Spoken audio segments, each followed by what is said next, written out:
Folks, there is one political point that I have made that continually comes up and continually becomes a point of division between myself and other leftists. And it is a point that I am very adamant about my position on. My position lines up with the position of Mao, with the position of Lenin, with the position of Marx, it is the sensible position that I take. However, every time I state this position, American online leftists lose their minds. And this was the position of the Communist Party of the United States, was their position in the better days, and it's even still their position now.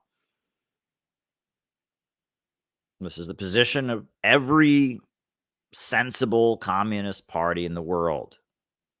It always has been. And it's not really controversial if you think about it. There's nothing remotely controversial about it. It's just kind of common sense politics.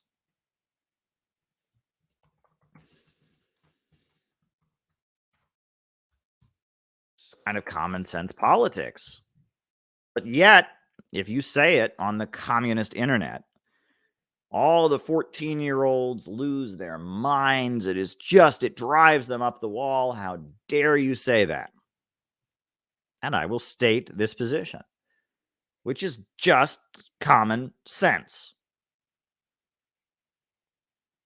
And I'd be happy to debate anybody on this position. I've debated people about this before. It is just common sense.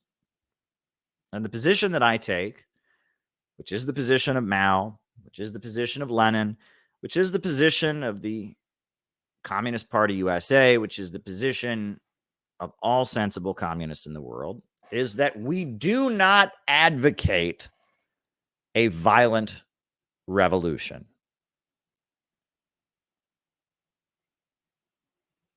We do not advocate a violent revolution. It's a pretty sensible position. Generally, sensible political forces do not advocate violence. People don't go around saying violence is a good thing. I want more violence. I want more killing, more death. Generally, if you want to be taken seriously in a country and you are a major political party, you don't say, I want my country to be consumed by civil war. I want neighborhoods in my community to be turned into battlefields. I want people to flee their homes. I want there to be war refugees running to the borders of my country. Generally, people don't say such things. And they don't mean them either.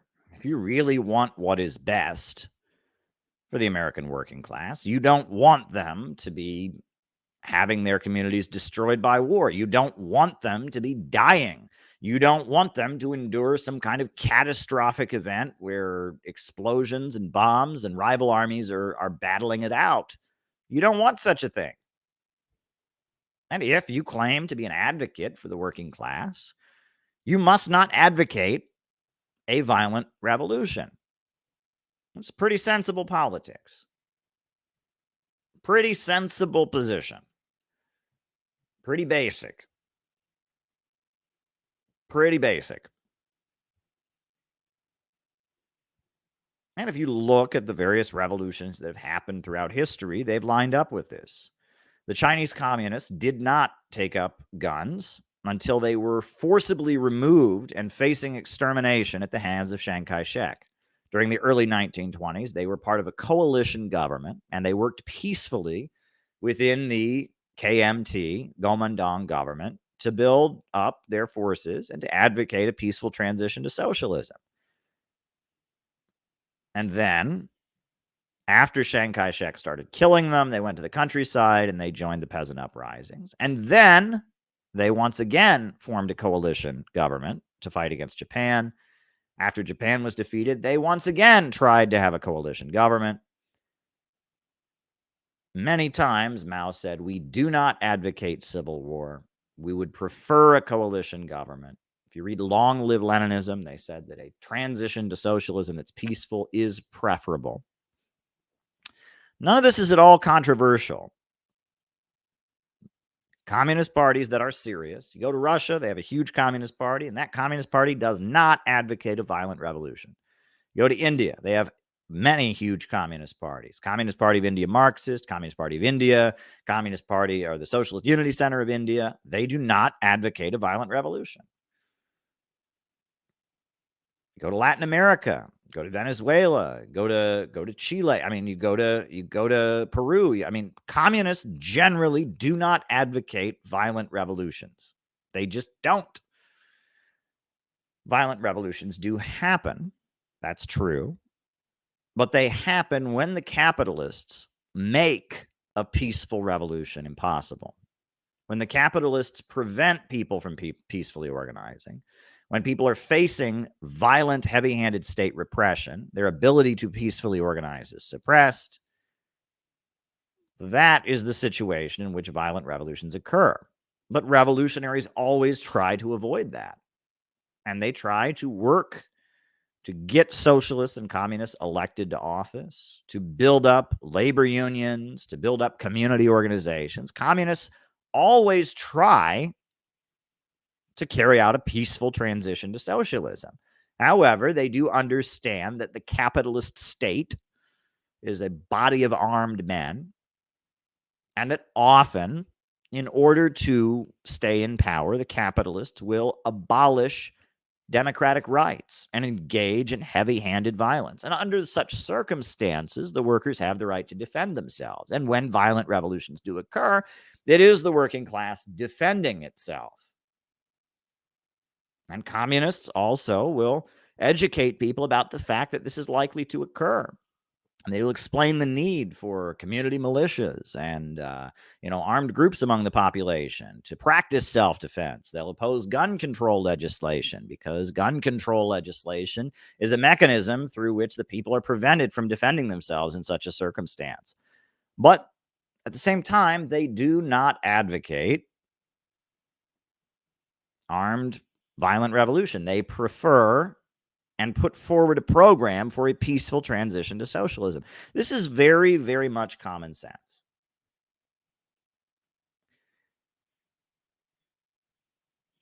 And the reactions that I get every time I make this point, that we advocate a peaceful transition to socialism, the reactions that I get are very, very strange. Very strange. The reactions that I get generally involve people saying, "How dare you, Caleb? You don't recognize the right of people to defend themselves." Yes, I do. I do. I do. I do. They say, "Oh my God, Caleb, you're telling oppressed people they don't have the right to engage in armed self-defense." No, I don't. No, I don't. No, I don't. "Oh my God, Caleb, you're a revisionist. You think that we can just, peacefully get socialism through voting." No, I don't. No, I don't. No, I don't. When people say to me, "Caleb, do you think socialism can be achieved through elections?" I always say no. Socialism, the transformation of society from a capitalist society to a socialist society, a situation where the means of production, the centers of economic power, go from being privately owned and operated in the interests of a few capitalists to being public property and serving the people. Huge, dramatic change in how the economy operates. The idea that that could be changed on simply the basis of people voting, that all it would take to change such a thing is a bunch of people going and punching a ballot. That's ridiculous. Nowhere has socialism ever been achieved simply as the result of people going out and voting. And the idea that you could have socialism simply because people go out and vote And that makes socialism. And then the votes come in and they say, all right, well, socialism won. Never. Never, never, never. Wherever socialism has been achieved, it has been the result of a huge building up of popular power, community assemblies, mobilizations of the public, sections of the military, sections of the policing agencies, big institutions in society embracing socialism and promoting socialism. Socialism always accompanies an awakening of the population, with the people getting heavily involved in politics, being educated about ideology, engaging in politics on their own behalf. Socialism, for a country to transition to socialism, requires a huge amount of dramatic changes, the building of a mass movement. That is what it requires.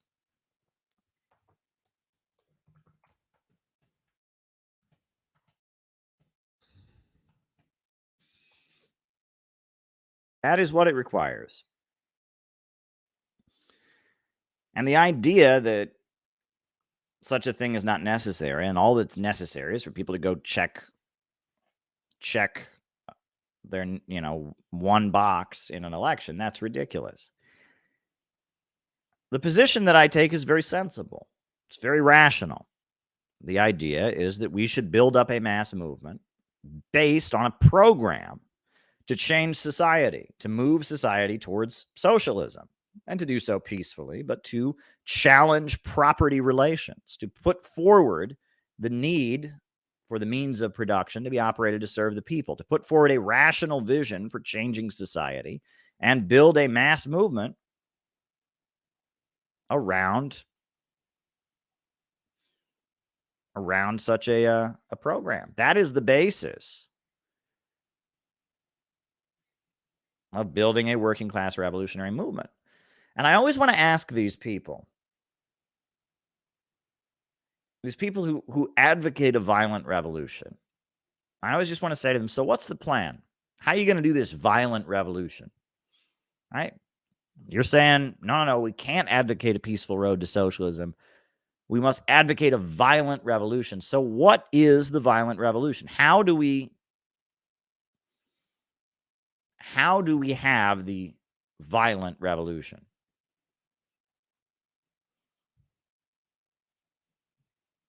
How do we have it?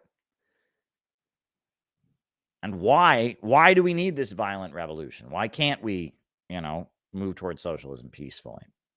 And they'll say, well, we can't move towards socialism peacefully because, the ruling class, they have the media. The media is all in their favor, and people are lined up and people get brainwashed by the media and all of that. I say, okay, so if you're saying that the reason we can't have socialism is because people are too brainwashed to go out and vote for socialism, if we can't get enough people to go out and vote for socialism, how do you think we're going to go get enough people to go out and die for socialism? If you're saying it's too difficult, we can't win an election because it's too difficult to get people to go out and punch their ballots for socialism, how in the world do you tell me that you're going to get enough people to go out and die for socialism that you can successfully, violently overthrow the capitalist state? I mean, if we can't even, if voting for socialism is off the table because the bourgeoisie controls the media, etc., how is it that you think violent revolution is somehow on the agenda?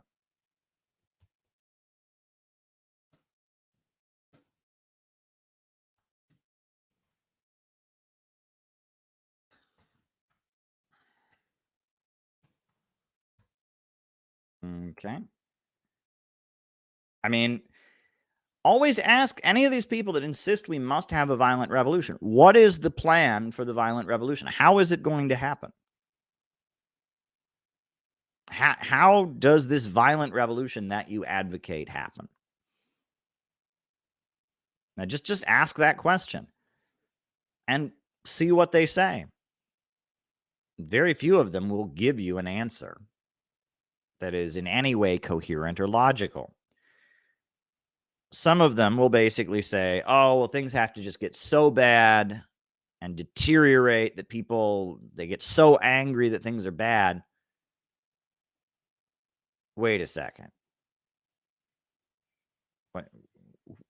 What guarantee is there that if things are bad, people are going to become socialists and communists?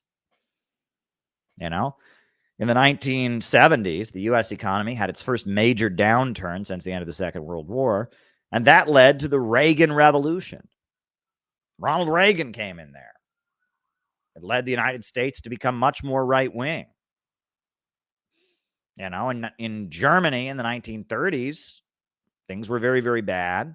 And there were definitely big socialist and communist groups. But ultimately, what came out of that was Nazism and the fascist state. So, you know, I mean, you say, well, things have to just get really, really bad. Okay, things have to get really, really bad. But what else? There obviously has to be more to it than that.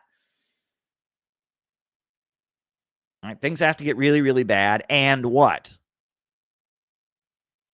And, I mean, you just sit around and wait for things to get bad so we can have a violent revolution? Like, what? I mean, that doesn't make any sense.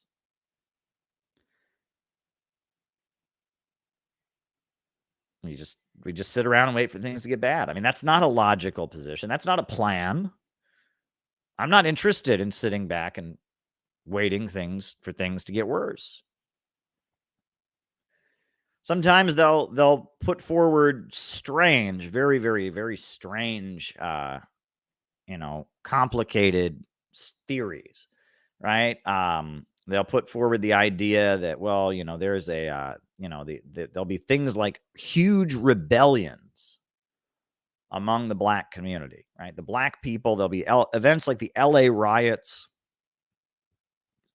There'll be events like, like the stuff that happened in 2020, the Black Lives Matter uprising. There'll be these explosions of urban rioting among black people, and the communists will be at the center of these urban rebellions. And amid the rebellion, they'll declare themselves the new government. I think the Revolutionary Communist Party, the Bobavakian people, they published a book called Could We Really Win? And that's basically what it said, that something like the LA riots would happen, and they would be at the center of it. That amid something like that, they would be at the center of these black urban rebellions, and they would declare a new government. Here's the problem with that. Most black people in America are not sympathetic to communism. And even during the LA riots, most of the black people in Los Angeles that were rioting were not taking leadership from communists. And in fact, the Revolutionary Communist Party, the group that put this out, is a mostly white organization. So what makes you think that hypothetically speaking, if there was something like the LA riots that happened in a bunch of cities all at once, that amid that, a group of white college professors would be able to declare themselves to be the new government, and that this uprising would somehow support them? How does that happen? And then on top of that, you seem to have forgotten that, look at a map. The USA is a very big country. And if LA were in the middle of some kind of black rebellion, if New York City were in the middle of some kind of black rebellion, if Chicago and Minneapolis were in the middle of some kind of black rebellion, what about the rest of the country? What about all the folks there who have guns, who would not be part of such a rebellion that was only among urban black people? How would they react to such an event? What about the military? How would it react? A lot of black people in the military, but why? I mean, what makes you think the black people in the military are going to recognize you and your organization as the new government? What about the FBI? What about the CIA? I mean, it's not a serious plan. It's not a serious plan. It's silly. It's pretty silly.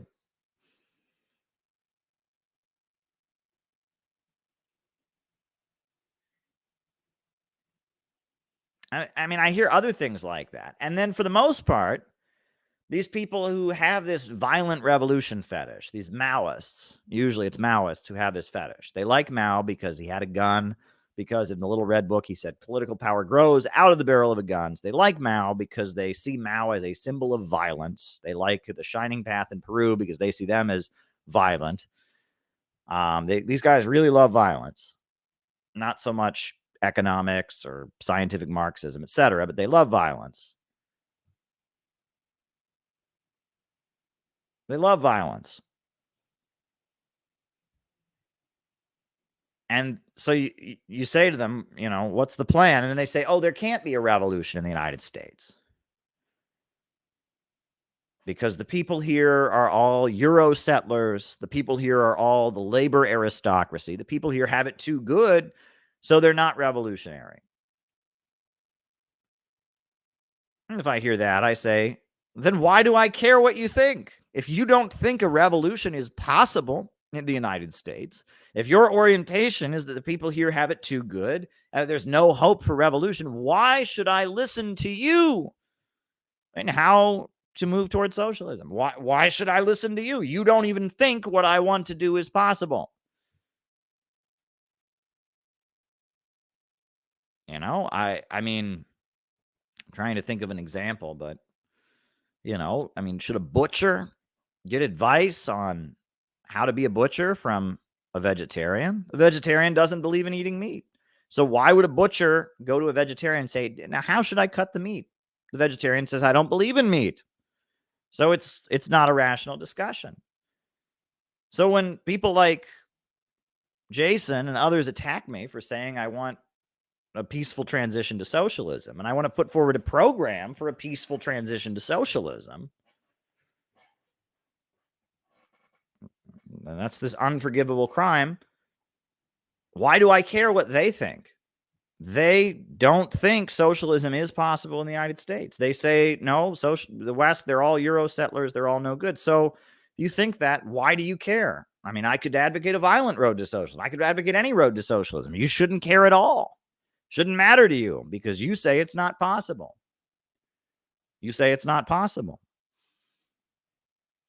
The more that you dig in to people advocating violent revolution, not people saying that it might happen, right? That the capitalists might force such a situation in the course of struggle. They might make a peaceful transition impossible. That's a very sensible thing to say. That's what Lenin says in his book, The State and Revolution.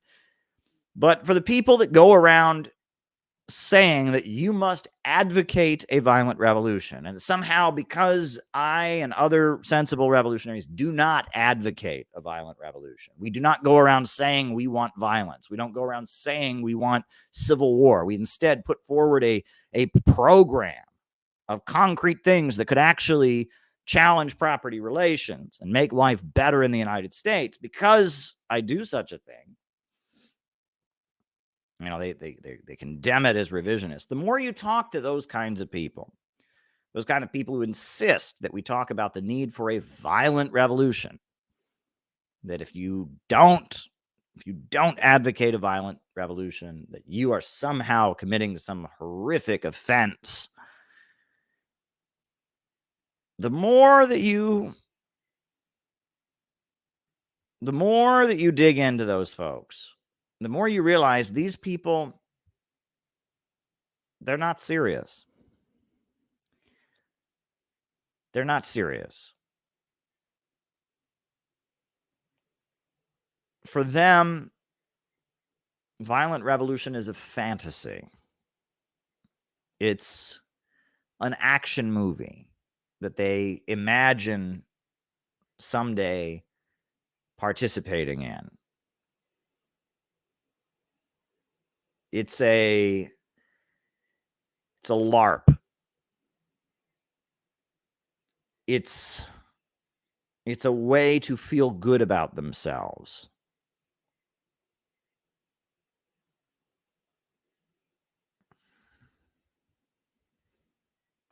And that's all it is. That's really all it is for those people. They say they advocate a violent revolution because it serves some kind of psychological purpose for them.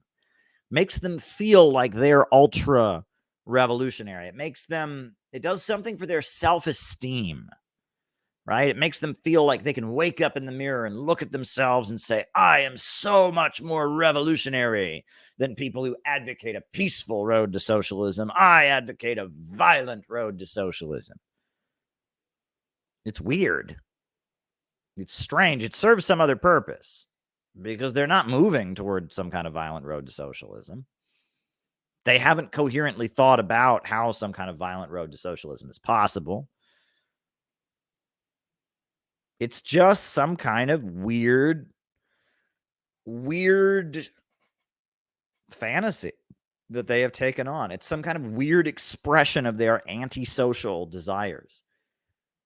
You know, it's interesting. Nowadays, we're a lot more careful with this kind of thing.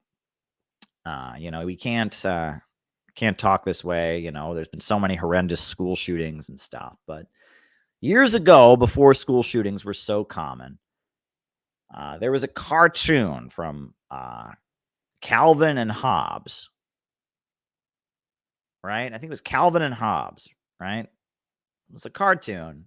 Nowadays, you couldn't make a cartoon like this because it would be too offensive. But it was Calvin and Hobbes, and I think one of the characters, either Calvin or Hobbes, is like a little boy. He's a little boy, and it shows this little boy sitting in his school, and he's like working on papers or something like that. And then it has like a bubble, about like what he's fantasizing about in his mind. And he's not happy. This little boy is like unhappy working on his school papers, bored, something like that. And then it cuts away to the fantasy he has in his mind, which is his school blowing up.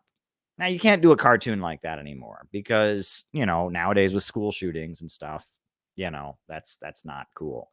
But it's true that young men in particular, but even young women to some degree or other, do often have a level of alienation from the society they live in, have anger at authority figures, have anger at their peers, don't like having to go to school, and that manifests itself in kind of a fantasy of the world around them being destroyed, right? And it's quite normal, that you might have a young child who hates going to school, and of course they're not serious about it, and they're not imagining anyone being hurt or anything, but they have this image of their school just exploding or their hometown turning into a place where there's a civil war or some kind of confrontation. Why? Because they've never been through something like that. They're a child. They don't know what it's like. They don't know what it's really like. They're expressing their resentment. They're expressing their frustration.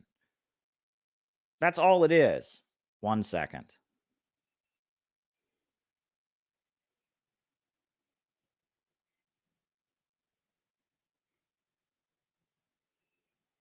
That's all it is. That's really all it is.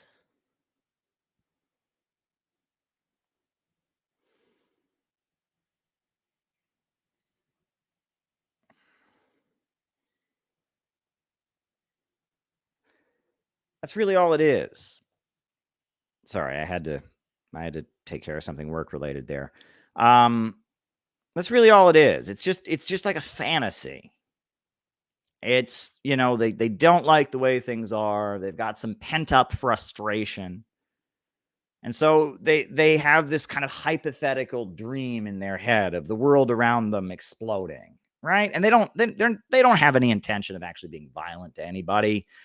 It's just like a childish fantasy. I think I believe years ago, the author of the book The Basketball Diaries, he had a problem because the Basketball Diaries is a novel that was popular during the punk era, I think in the 80s, right? It's about a teenage boy who becomes a heroin addict, right? He's a basketball star and he starts using heroin. That's what it's about. And there is a passage in the book where the boy fantasizes about being violent at his school or something like that. And then this was written in the 80s when school shootings were much less common. They didn't happen very much. And then as the Columbine stuff happened and all of that, people were quite disturbed by this passage in the book. And the author came forward and he said, well, there are many young men who have alienation from society, who have violent fantasies in their minds, but they never want to do anything, right? They never want to do anything about it. They just, and this is common. And when he's writing a novel about a high school student, who becomes a drug addict, he thought it was appropriate because that's a thing that happens. That's true, right? There are a lot of young men, there are a lot of children even that feel a level of alienation. They don't want to be at school. They don't like their teachers. They don't like their parents. They don't like society. And they have some kind of violent fantasy in their head. But it's not real. It's not realistic. It's just this vague desire to, they're mad. They want to tear things down, but it's not real. It's not real. And the people who do commit real horrendous school shootings, it's very different, right? The signs that somebody might be something like that is a completely different thing. And you can read all on the internet about the kind of people that go and commit those kind of sociopathic acts of horrendous mass murder. People who actually do such crimes, it's not some vague fantasy in their head. It's not the Hobbes cartoon of Hobbes sitting there mad in school and then he has this fantasy of the school exploding, right? It's not. But when I see these people on the internet that are just so fired up, how dare you not advocate a violent revolution, Caleb? How dare you put forward a program for a peaceful transition to socialism? And it just triggers them so much. How dare you? How dare you? It's just like the biggest possible insult to them to advocate a peaceful transition to socialism. It's like a crime. Like, how dare you? I have to think on some level that I'm robbing them of their revenge fantasy. I'm robbing them of a fantasy they have in their mind that will never come true, that they have no plan for making come true, that gives them some kind of cathartic release when they're angry. That they have some fantasy that there's going to be this violent revolution. There's actually a TV program from the 70s called Citizen Smith. It's a TV program from the 1970s. It was on the BBC, on British television. And it was about a character named Wolfie Smith, who's a communist. And it was this teenage boy who's a communist, young, I'd say 20s boy, this young man who is a communist. And it's kind of a joke, like he's a caricature of a young communist. And there's some pretty funny interactions in it. It's just like a situation comedy, but leftism, socialist politics was so common in Britain in the 1970s that it drifted into popular culture. And so you have this, he's this young man who wears a Che Guevara beret, and he has his political party, which is called the Popular Front of Tooting. He lives in Tooting, which is like a neighborhood near London or something. And so his organization is the Popular Front of Tooting.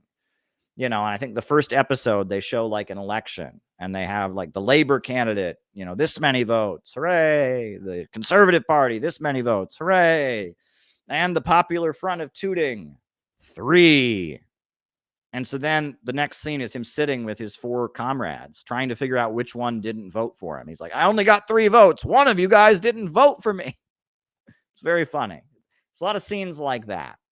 But this young man in the show Citizen Smith, he's like a caricature of your like young man who is into communist radical politics back in the 1970s.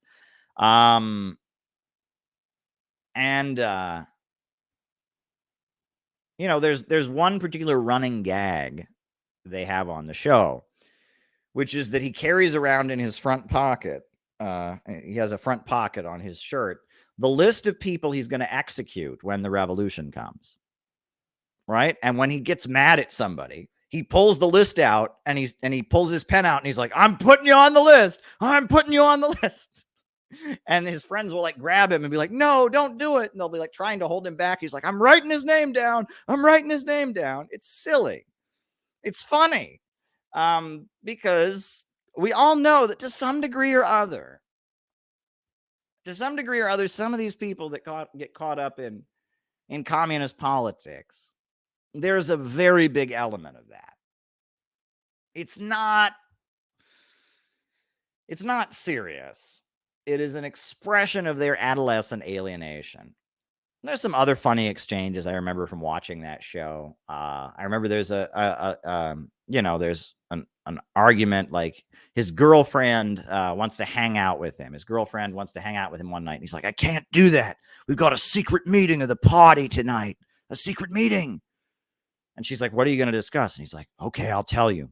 Tonight, we're going to take a vote on whether or not to officially support the Basque separatist movement in Spain. And she says, Wolfie, what does it matter if you officially support the Basque separatist movement in Spain? And he says, well, remember when I officially supported the Vietnamese? And we officially supported the Vietnamese, and we wrote a statement officially supporting the Vietnamese. What happened next? They won. And she says, but Wolfie, you didn't even pay full postage on the letter you sent to the Vietnamese telling them that you offered full support. They had to pay 10 cents out of their own pockets just to open the letter. It's really silly. It's really, and it gets to the point of that a lot of leftist politics in the first world is very, very, very silly. It's very, very, very, very silly. There's a cartoon. I think there's a blog, that I don't endorse. A lot of the cartoons I wouldn't totally agree with. But there's a blog, Great Moments in Leftism. Great Moments in Leftism. And they have a great cartoon. And it shows like some guerrilla fighters like in the mountains in fatigues or something. And one of them runs up and he says, Capitan, I have some amazing news. And he says, what is it, comrade? He says, a small Trotskyite organization in New York City has just issued a short statement offering critical support to our campaign. That's on the level of a lot of what passes for leftist politics in the United States. And the whole point of the Center for Political Innovation, and I think the reason that I'm so widely hated, and thank you, Wesley, the reason that I'm so widely hated by these people is because I have tried my hardest, my absolute hardest, to get out of this kind of silliness. The Center for Political Innovation is not named the ultra-revolutionary party of the United States. It's not named the Communist Workers' Refoundation Socialist Party. It's not even a party. It's just an educational think tank. It's a socialist education project. Because a socialist education project is realistic. None of the organizations in the United States that call themselves communist parties are actually communist parties.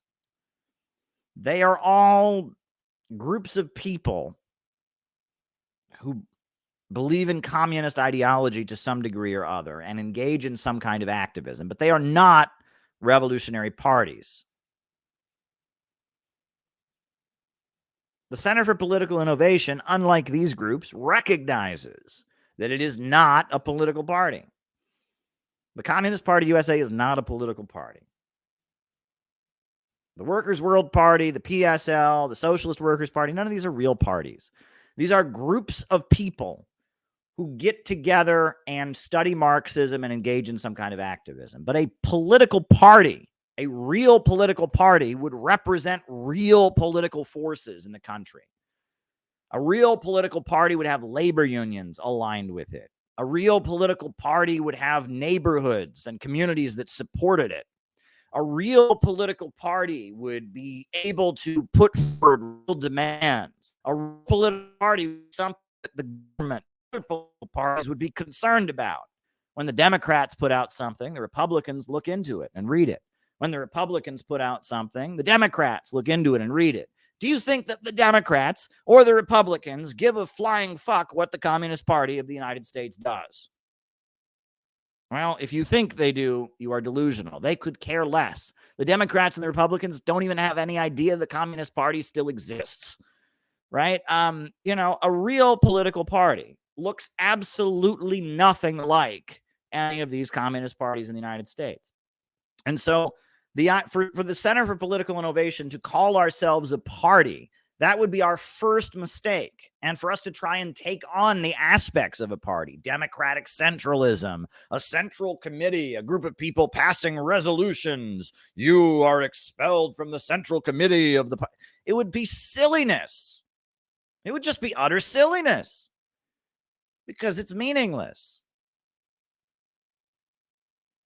It's completely meaningless. The Center for Political Innovation is an educational project intended to teach people about Marxism and anti-imperialism and socialism and raise the awareness in the population and attach itself to real political forces like real countries around the world, like Russia and China and Venezuela and Iran and Cuba, countries that are resisting Western capitalism. The Center for Political Innovation is a force that seeks to advocate policies like rebuilding the country's infrastructure, like public ownership of oil and natural gas, like public control of banking, like an economic bill of rights. The Center for Political Innovation hopes to put itself in a position where real political forces might read what it says. Wouldn't it be great if Congresswoman Tulsi Gabbard was reading all the books published by the Center for Political Innovation? Wouldn't it be great if there were members of Congress and elected officials who were, the Center for Political Innovation just came out with some new material and they were reading it and basing their policies on it? Wouldn't it be great if the kind of politics espoused by the Center for Political Innovation were guiding real community organizations, real labor unions, real bloc associations? If there were real candidates running for office on platforms and policies influenced by the educational work that the Center for Political Innovation was doing, all of that would be good. That would be great. I hope someday that happens. And that is a real serious aspiration. And sure, if such a thing were to happen, if we had a big chunk of the government that was wanting peace with Russia and peace with China, peace with Venezuela, peace with Iran, that wanted to put oil and natural gas under public ownership, wanted to nationalize banking, wanted an economic bill of rights. And if a big chunk of the government believed that, and there were whole neighborhoods and communities, whole states that might support a candidate who advocated such a thing in an election, under such circumstances, it's very likely that the rulers, the big oil monopolists, the bankers, would move to crush that movement and would try to establish some kind of authoritarian military state, would try to outlaw advocating socialism, would call it disinformation. Anyone caught with a CPI pamphlet was put in prison. You can imagine such a situation. But you can also imagine that under such a situation, there might be people in the military and people in the Pentagon who say, well, no, I like this message. I like what this mass movement of the people advocating peace and advocating jobs and education for the population have to say. So we're not going to go along with that. And you can also imagine a situation where there might be people in the military or in the government apparatus that might say, okay, well, while we don't agree with this, we certainly don't support this faction that wants to create a fascist state to crush the movement of the people. And under such circumstances, if some, fascist entity were trying to crush democracy and the democratic rights of the people were being crushed in response to some kind of mass upsurge of democratic participation, you can imagine a situation where people in communities and neighborhoods would come together and say, how can we defend ourselves? When sections of the military would say, you know what? we are going to defend the Constitution. Our oath says to defend the Constitution. And if they're going to try to crush democracy in order to save capitalism, we're going to defend the Constitution. We're going to move against that. You can imagine some kind of violent revolution breaking out under such circumstances. This is realistic, what I'm talking about here. Very far off in the future. But if that violent revolution were to happen, it wouldn't be because communists went around advocating a violent revolution. It would be because communists went around advocating a peaceful revolution, a peaceful transition to socialism. And the powers that be were so determined to prevent that from happening that they moved to attack and violently suppress the people. And under such circumstances, the people stood up and did what is very, very, very American and said, no, we are going to defend our democracy. We're going to defend our democratic rights. And they would do what Abraham Lincoln did and defend the republic from those who took up arms against it.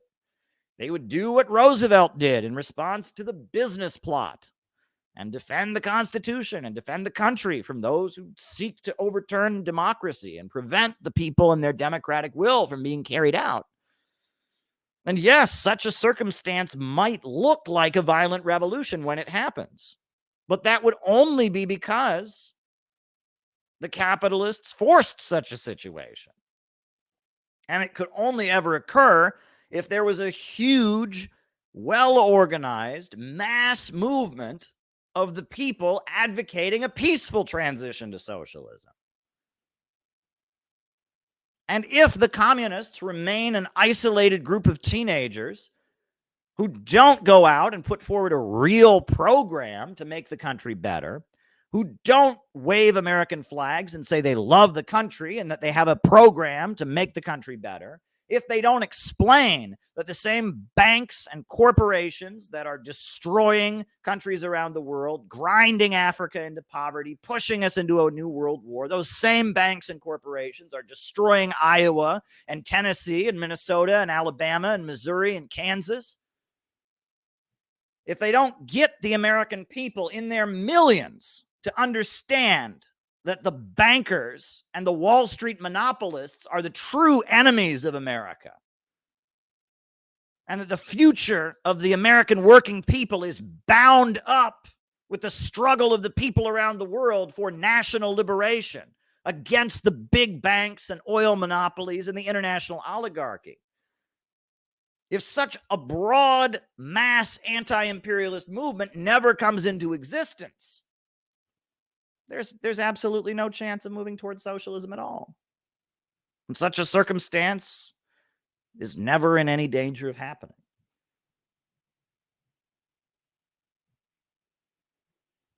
So when you hear somebody go around advocating violent revolution, what they're really saying is, I'm not serious.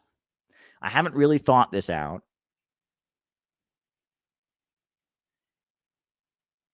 I'm expressing my alienation. I'm expressing my resentment. I'm expressing my feeling that society isn't going the way I want. That's what you're seeing. You're not seeing a serious political force. You're not seeing someone who really is able to comprehend how the laws of history work. That doesn't mean you shouldn't talk to that person. That doesn't mean you shouldn't engage with that person. It doesn't mean you shouldn't try to educate that person. I recently talked, I see you, Lorshock. I recently talked about kindergarten communism, the need to get past kindergarten communism. You know, when you're first getting into kindergarten communism, some confusion about this point might occur. I mean, that it makes sense that people, when they're first getting into this, they might have some romantic feelings about China or Russia or Cuba or something, and they might not get it. So there's no reason to not engage with these people. There's no reason to not try and talk to them.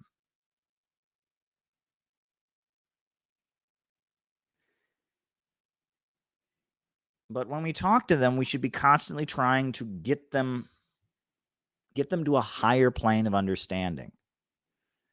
No force is ever going to be taken seriously politically if it's isolated from the population, if it advocates making conditions in the country worse, if it advocates the country deteriorating into some form of civil war, if its message is not one that's going to improve the lives of the people in the country, no force is going to be taken seriously. No force that advocates destroying the country, that says the people of the country are no good, that doesn't offer a program that would improve the lives of the people, that doesn't effectively go to the people and mobilize them around that program. Any force that does that is not going to be taken seriously and is never going to become a real serious political force in the country. And that is just a reality. Any force that says fuck America is never going to have any chance of leading America. Ever. Now, for oppressed nationalities, this is different. Black nationalists do not aspire to lead America. They aspire to lead black people. And yes, I can see a situation where among the black people, the majority embrace black nationalism. I can see that. And for a black nationalist to burn the American flag, for a black nationalist to say fuck America, that makes perfect sense. All right. And for black nationalists whose message is we black people are not Americans. We want to be separate. We want to form a separate, black belt republic or certain black regions that are separate.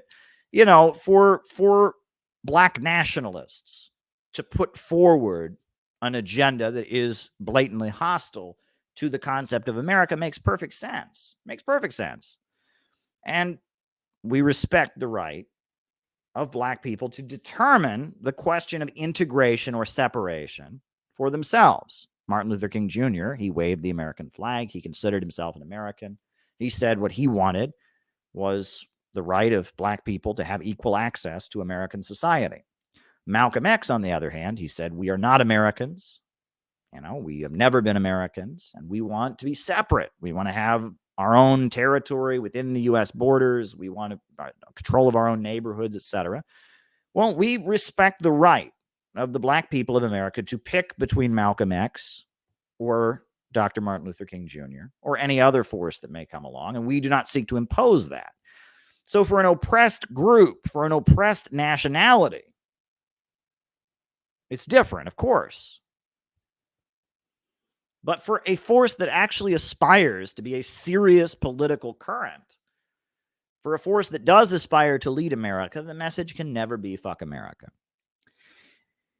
And I want to let you all in on a dirty secret, a dirty little secret, which it took me a very hard time and a very long time to recognize, which is this. If a political organization does not serve some kind of function, it doesn't exist. Yes, there's all kinds of people all over the internet who are not serving any political function. They're tweeting, they're giving their opinions. But if a political organization, a party, a labor union, a think tank, if they don't serve some kind of function for somebody, they don't exist. And often,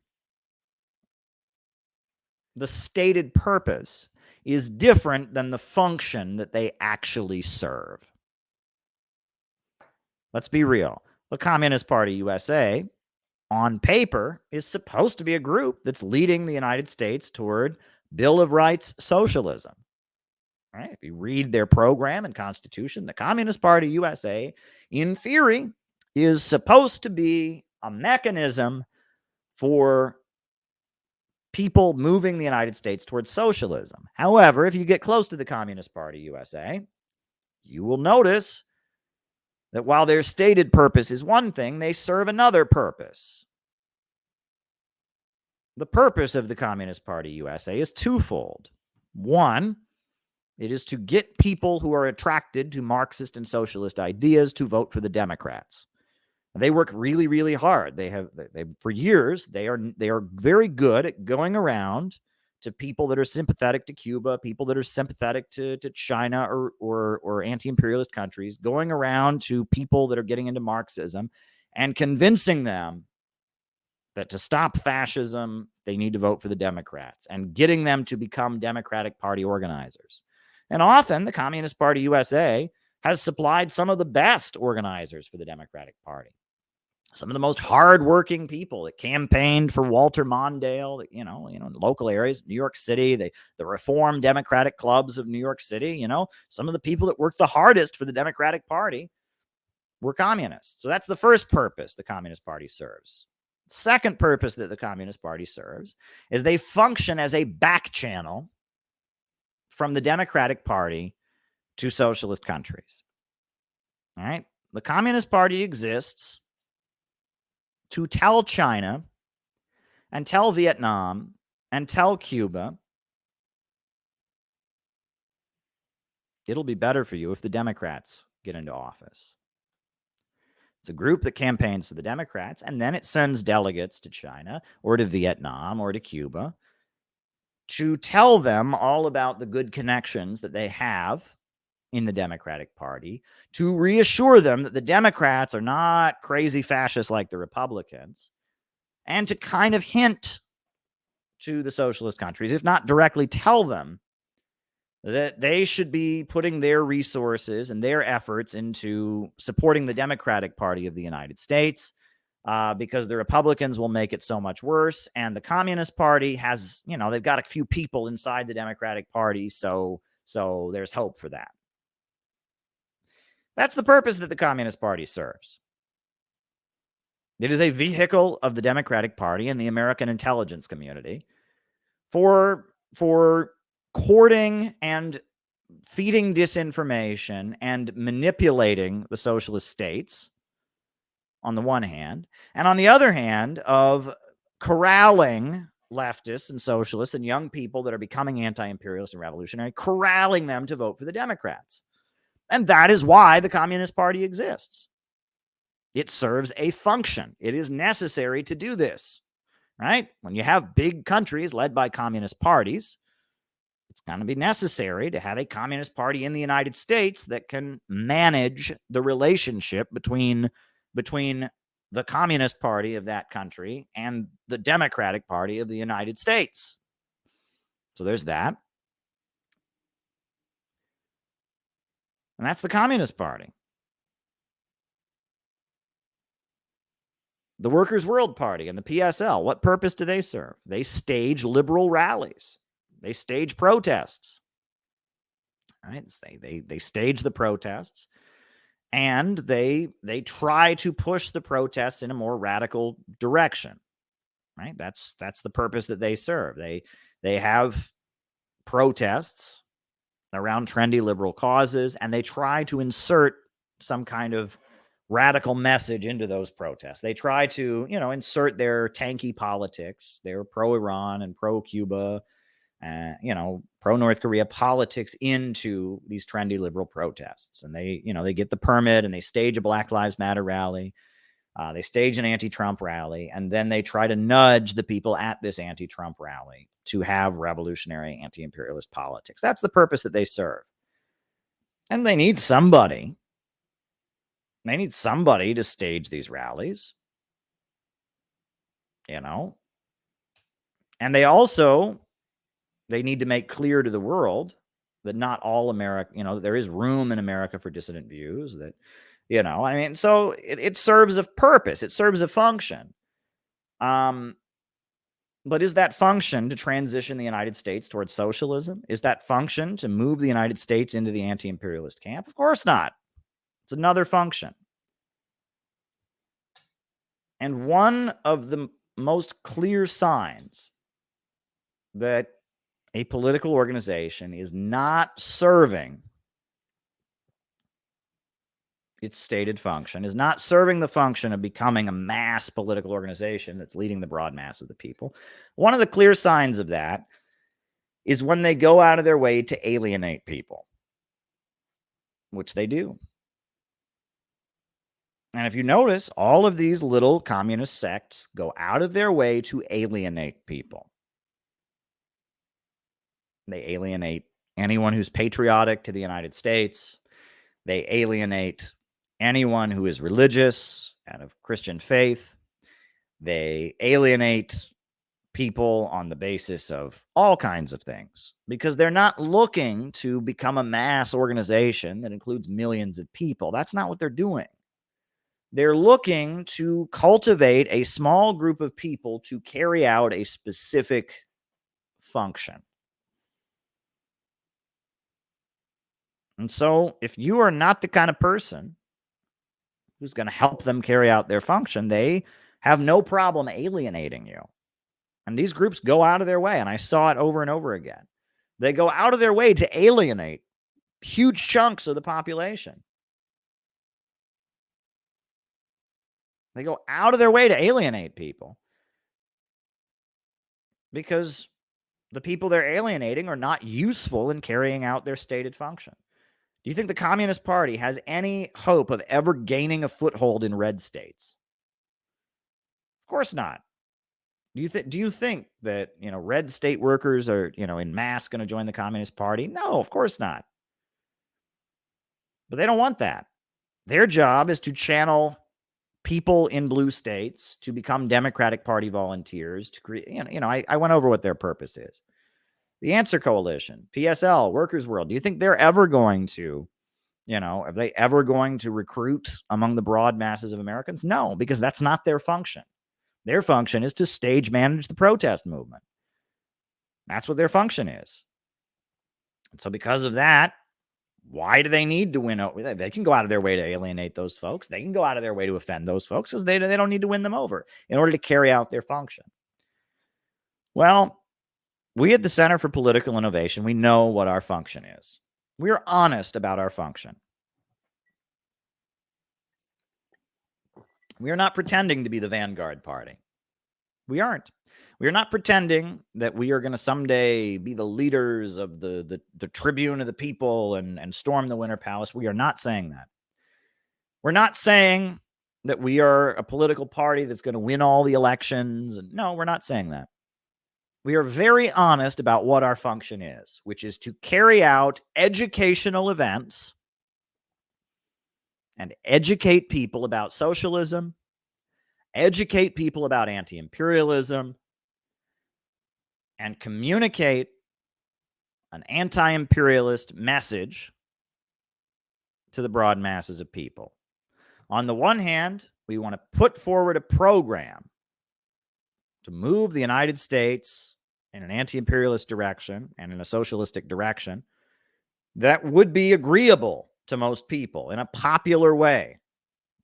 And number two, we want to create a community of people who want to understand revolutionary ideology and who want to understand Marxism and class struggle and anti-imperialism and the history of our movement. So on the one hand, we want to disseminate among the broad masses of people a sensible, coherent program